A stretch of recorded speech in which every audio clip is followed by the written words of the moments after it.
Hi viewers, our topic for today is understanding the difference between good debt and bad debt.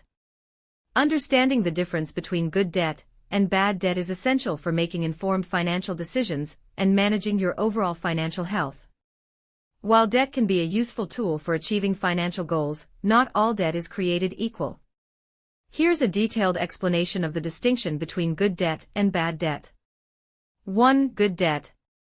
A. Invests in your future. Good debt is used to finance investments that have the potential to increase in value over time or generate income. Examples of good debt include student loans used to finance education, which can lead to higher earning potential and career opportunities. B. Low interest rates.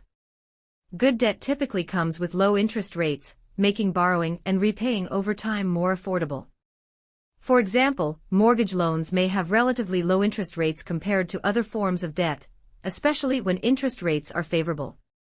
C. Builds assets or equity. Good debt is used to acquire assets or investments that appreciate or generate income. For example, taking out a mortgage to purchase a home allows you to build equity over time as property values increase and mortgage payments are made. D. Tax deductible. Some forms of good debt may offer tax benefits or deductions that reduce your overall tax liability.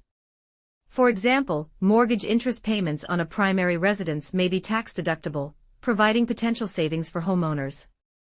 2. Bad debt. A. High interest rates.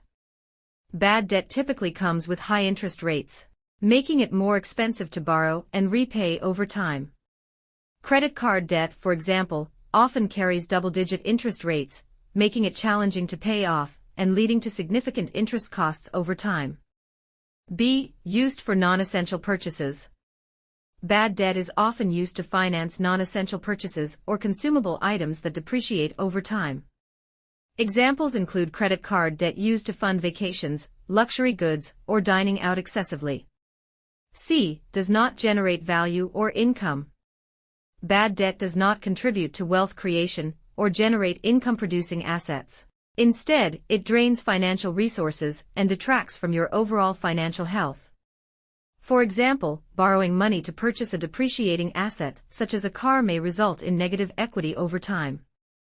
D. High risk of default.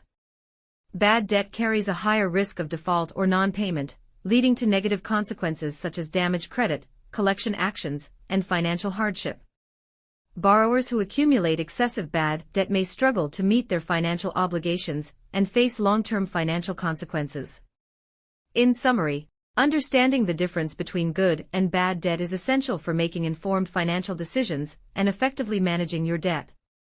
By leveraging good debt strategically and avoiding excessive bad debt, you can improve your financial health, build wealth over time, and achieve greater financial stability and success.